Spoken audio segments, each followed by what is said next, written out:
John, you spent a fair amount of time in Europe, and you know, you've done some great things on carbon footprint and so on. But if you look at the dual German apprenticeship, where boys and girls, when they leave college, if they don't go to university, they have to be an apprentice. And that apprenticeship is a minimum of 3 years. So why don't we take a leaf out of the German book? I mean, it's not perfect, but it's better than what we've got. You know, why don't we do that, It's not just John? training. If you look at the level of investments of companies, British companies get nowhere near the kind of research or investment the Germans do.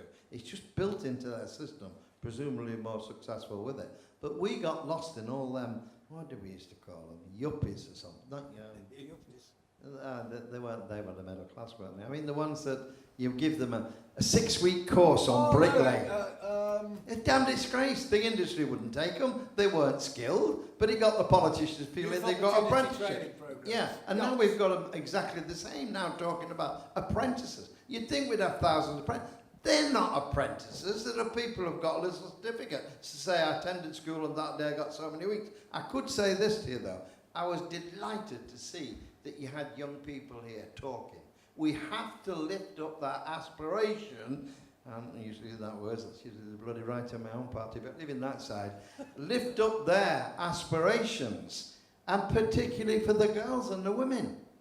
You know, you can see they're doing the job, but many of them not think it's not their job. There are many jobs which they don't even feel it's part for them, whether it's macho or whatever it is. But I think when they come in discussions like you've had here, and I've been some in my own, that is the way, because those committees we set up with the local authorities calling youth employment were rubbish. They did nothing. And the teachers opted out as well, quite frankly. We're a major failure in areas we could do more pre to getting into the real apprenticeship. We've got to alert our youngsters to feel there's something exciting about going to work. As a waiter for 10 years, I could never understand. I had to always serve. You can't get youngsters doing waiters unless they're Polish. Because the lazy buggers don't want to turn out. They don't want Saturday off, they don't want Sunday off. Well, I mean, we have to deal with that. It is a decent job as long as you're getting a good few tips, but things to change.